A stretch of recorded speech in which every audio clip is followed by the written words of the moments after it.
வணக்கம், welcome to ladies app. நான் ஏற்கனவே ரேஷன் புழுங்கலரிசியை வச்சு ஒரு வெங்காய வத்தல் எப்படி போடுறதுன்னு சொல்லி வீடியோ அப்லோட் பண்ணியிருக்கேன்.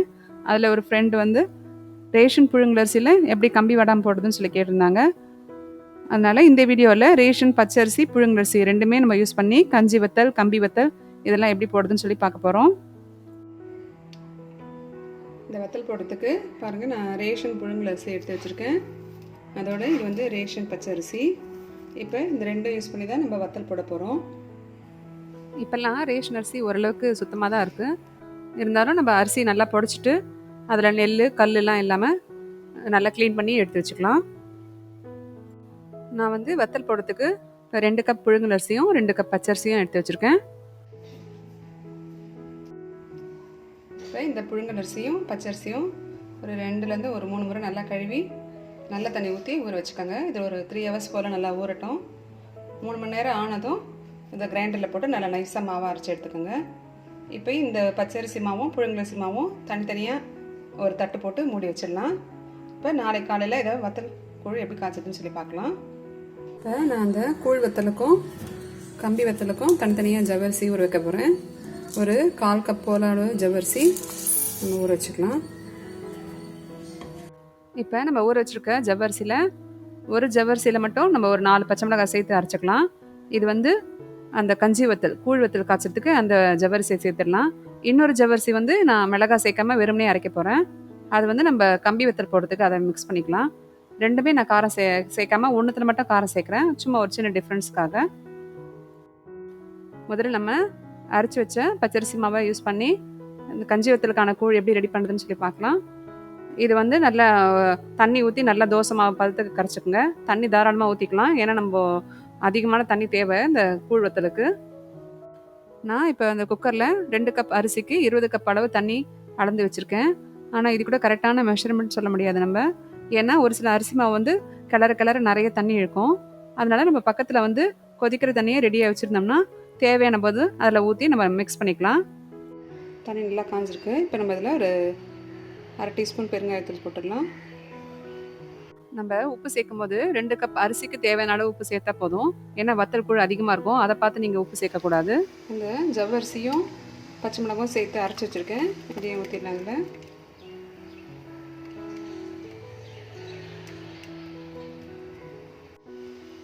இப்போ நம்ம அந்த ஜவ்வரிசியும் பச்சை மிளகாய் அரைச்ச விழுது வந்து நல்லா கொதிக்க ஆரம்பிச்சிருச்சு. இதில் நம்ம இந்த பச்சரிசி மாவு நேற்று அரைச்ச முந்தைய அந்த மாவு நல்லா கரைச்சி வச்சுருக்கேன் தண்ணியை. இப்போ நம்ம இதை ஊற்றி கட்டி இல்லாமல் கலக்கி விட்டுடலாம்.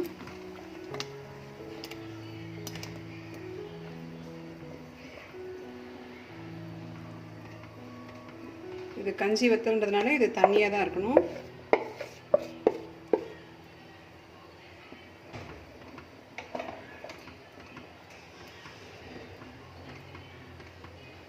ஸ்டவ் சிம்மில் வச்சு நல்லா கலக்கி விட்டுருங்க. பாருங்கள், திக்னஸ் அதிகமாக இருக்கனால நான் கொதிக்க வச்ச தண்ணியை இதில் கொஞ்சம் சேர்த்துக்கிறேன்.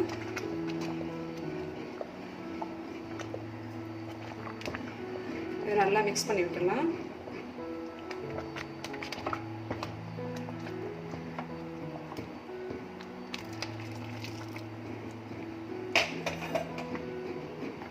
வத்தல் மாவு அடி பிடிச்சிருச்சுன்னா அப்புறம் மொத்தமே வீணாயிடும். அதனால் கொஞ்சம் கேர்ஃபுல்லாக அடி பிடிக்காமல் ஸ்டவ்வை சிம்மில் வச்சு நல்லா கிளறி விட்டுட்டே இருங்க.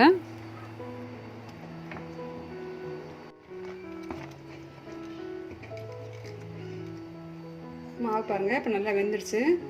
மேலெல்லாம் கொதி வர ஆரம்பிச்சிருச்சு. மாவு நல்லா வெந்துடுச்சுன்னு சொல்லி அர்த்தம். இந்த கஞ்சி வத்தல் வந்து நல்லா நம்ம கரண்டியில் மொண்டு ஊற்றுற அளவுக்கு அந்த திக்னஸ் இருக்கணும். உங்களுக்கு இது ஆறுனதான் இன்னும் கூட கொஞ்சம் கெட்டியாகும். அந்த டைமில் நீங்கள் வந்து நல்லா தண்ணி கொதிக்க வச்ச தண்ணியை அதில் ஊற்றி நல்லா கலந்துக்குங்க. இதில் 1/2 ஸ்பூன் சீரகம் சேர்த்துக்கலாம். ஒரு 1/2 எலுமிச்சம்பழம் அளவுக்கு பிழிஞ்சு விட்டுடலாம். இதை நல்லா மிக்ஸ் பண்ணிவிட்டு ஸ்டவ் ஆஃப் பண்ணிடலாம். அடுத்து நம்ம இந்த கம்பி வத்தலுக்கு தேவையான மாவு ரெடி பண்ண போகிறோம். முதல்ல இந்த ஊற வச்சு அரைச்ச ஜவ்வரிசியை இந்த புழுங்கலரிசி மாவு கூட சேர்ந்து நல்லா கலந்து விட்டுடலாம். கட்டிலாம் இல்லாமல் சுத்தமாக நல்லா கலக்கி விட்டுருங்க. ஏன்னா இப்போ இதை டைரெக்டாக அப்படியே ஊற்றி நம்ம வத்தல் கூழ் காய்ச்ச போகிறோம். இப்போ நம்ம ரெடி பண்ணுற மாவு வச்சு நீங்கள் முறுக்கு வத்தல் போடலாம், கம்பி வத்தல், நீட்டு வத்தல் என்ன வேணாலும் நீங்கள் அதை போட்டுக்கலாம். மாவு வந்து இதே மாவு தான். ஆனால் நீங்கள் முறுக்கு அச்சில் எந்த அச்சு போட்டு புழியிறீங்களோ அந்த வத்தல் உங்களுக்கு ரெடி. இப்போ நான் ஒரு அகலமான கடாயில் 2 கப் புழுங்கல் அரிசிக்கு 4 கப் அளவு தண்ணி வச்சு கொதிக்க வச்சுருக்கேன். தண்ணி காஞ்சிருச்சு. இப்போ இதில் முதல்ல 1/2 ஸ்பூன் பெருங்காயம் சேர்த்துட்றேன். அந்த 2 கப் புழுங்கல் அரிசிக்கு தேவையான அளவு கல் உப்பு போட்டுடலாம். கொஞ்சம் கம்மியாகவே போட்டுக்காங்க.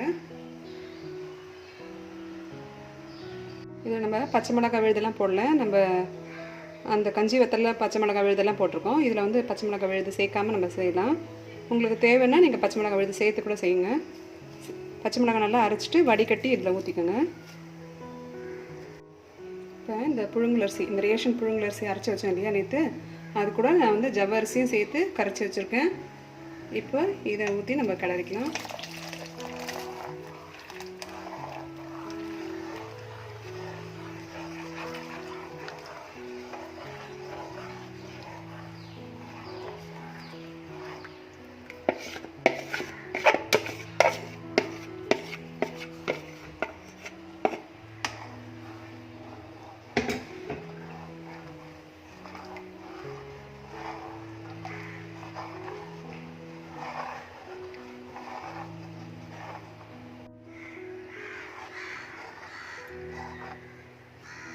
இதை நம்ம கைவிடாமல் கெட்டியாக கிளறணும். இப்போ கொழுக்கட்டைக்கு மாவு கிளறணும் இல்லையா, அந்த அளவுக்கு வர வரைக்கும் இதை கிளறி எடுக்கணும். இது கம்மியாக செய்தனால நான் கரண்டி கடாயை யூஸ் பண்ணி பண்ணுறேன். நீங்கள் அதிகமாக பண்ணுறதா இருந்தால் ஒரு பெரிய பாத்திரமாக பெரிய குக்கரை எடுத்துக்கோங்க. அதே மாதிரி துடுப்பு இருந்ததுன்னா உங்களுக்கு வந்து கலறதுக்கு ஈஸியாக இருக்கும், கையும் வலிக்காது.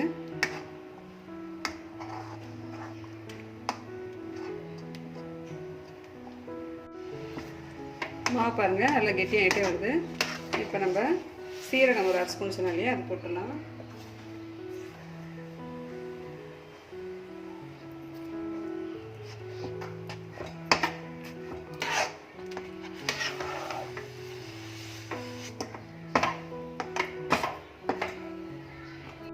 அரை மூடி எலுமிச்சம்பழத்தை பிழிஞ்சிடுறேன். இதையும் நல்லா மிக்ஸ் பண்ணி விட்டுருங்க.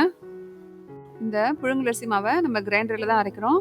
அதனால நைஸாக வெண்ணெய் போல் அரைச்சி எடுத்துக்கணும். அப்போ தான் உங்களுக்கு வந்து முறுக்கு மாவு புழியும் போது நல்லா ஈஸியாக இருக்கும். மாவு பாருங்கள் நல்லா கெட்டியாக இருந்துருச்சு. இப்போ இது ஆறுனதும் என்ன கூட உங்களுக்கு கெட்டியாகிடும். ஸோ இது வெந்துருச்சா இல்லையான்றதுக்கு கையில் கொஞ்சம் தண்ணி நினச்சிட்டு இப்படி தொட்டு பாருங்கள் மாவு எதுவுமே ஒட்டலை கையில். இது மாவு நல்லா வெந்துருச்சுன்னு சொல்லி அர்த்தம். இப்போ நம்ம இதை ஸ்டவ் ஆஃப் பண்ணிடலாம். ஆறுனதும் முறுக்கச்சில் போட்டு இதை பிழிய ஆரம்பிச்சிடலாம். எப்படி ஊற்றுற பாருங்கள். சின்ன கரண்டியாக எடுத்து யூஸ் பண்ணுங்கள். ஏன்னா வத்தல் காஞ்சி மறுபடியும் நம்ம எண்ணெயில் பொரிக்கும் போது மறுபடியும் இந்த சைஸ் ரொம்ப பெருசாகும். அதனால் ஒரு அரை கரண்டி அளவுக்கு நம்ம எடுத்து இது ஸ்ப்ரெட் பண்ணால் போதும். ரொம்ப ஈஸியாக இருக்கும். இது கரண்டியில் ஊற்றுறது ரொம்ப ஈஸியான வேலை உங்களுக்கு. நீங்கள் இந்த வெங்காய வத்தல் வீடியோ பார்த்துருப்பீங்க. அதிலெல்லாம் வந்து கையில் நம்ம எடுத்து வைக்கணும், அது கொஞ்சம் ரொம்ப டைம் எடுக்கும். இது வந்து நம்ம ஃபாஸ்ட்டாக பண்ணி முடிச்சிடலாம். இதை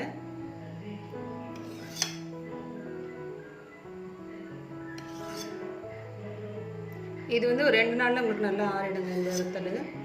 அடுத்து நம்ம முறுக்கு வத்தல் எப்படி பிழியதுன்னு சொல்லி பார்க்க போகிறோம். இப்போ இந்த புழுங்கலரிசி மாவு இது நல்லா கிளறி வச்சுருக்கோம் இல்லையா, இதை நல்லா கையால் பிசைஞ்சு அதுக்கப்புறமா இதை முறுக்கச்சில் போட்டு பிழியலாம். உங்களுக்கு எந்த ஷேப்பில் வத்தல் வேணுமோ அந்த அச்சை வந்து முறுக்கு குழாயில் போட்டு மாவு பிழிஞ்சு எடுத்துக்கோங்க.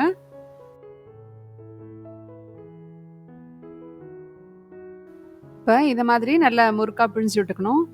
இப்போ நம்ம கலர் மாவில் வந்து ஏதாச்சும் உருண்டை இருந்துச்சுன்னா அது கொஞ்சம் அடிச்சுட்டு ஷேப் உங்களுக்கு சரியாக வராது. அதனால நல்லா மாவை நல்லா பிசைஞ்சு விட்டுட்டு மறுபடியும் புழியுங்க.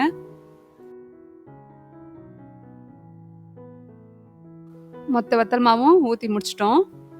இது வெயிலில் நல்லா ஒரு நாள் ஃபுல்லாக காஞ்சதும் ஈவினிங் வந்து துணியோட பேக் சைடில் தண்ணி தெளித்து அந்த வத்தலை மெதுவாக பிச்சு எடுத்துடுங்க.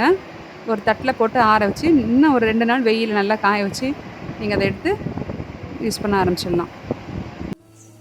பாருங்கள் 2 நாளாக காஞ்ச வத்தல் இது நல்லா எப்படி காஞ்சிட்டு பார்த்தீங்களா. இப்போ இதை நான் உங்களுக்கு பொரிச்சு காட்டுறேன்.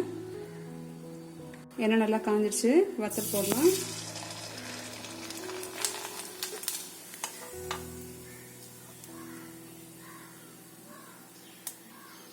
பாருங்கள் எப்படி நல்லா வெள்ளையாக பொரிஞ்சிருக்கு.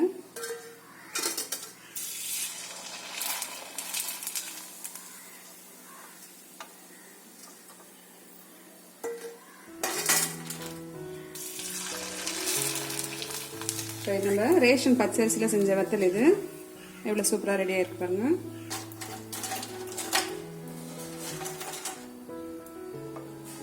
இப்போ முறுக்கு வத்தல் பொரிச்சு காட்டுறேன்.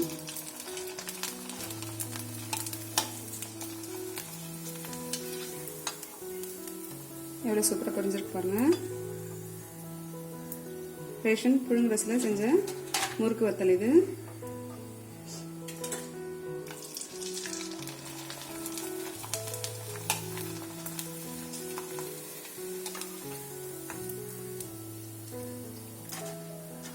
ரேஷன் பச்சரிசியும் புழுங்கலரிசியும் யூஸ் பண்ணி செலவில்லாமல் எப்படி வத்தல் போடுறதுன்னு சொல்லி நம்ம இந்த வீடியோவில் பார்த்தோம். உங்கள் எல்லாருக்கும் இந்த வீடியோ ரொம்ப பிடிச்சிருக்கும் நம்புகிறேன். இந்த வீடியோவில் உங்களுக்கு ஏதாச்சும் டவுட்ஸ் இருந்தால் கண்டிப்பாக கமெண்ட் பண்ணுங்கள், நான் கிளியர் பண்ணுறேன். அண்ட் ப்ளீஸ் இந்த வீடியோவை லைக், ஷேர் அண்ட் சப்ஸ்கிரைப் பண்ண மறக்காதீங்க. தேங்க்ஸ் ஃபார் வாட்சிங்.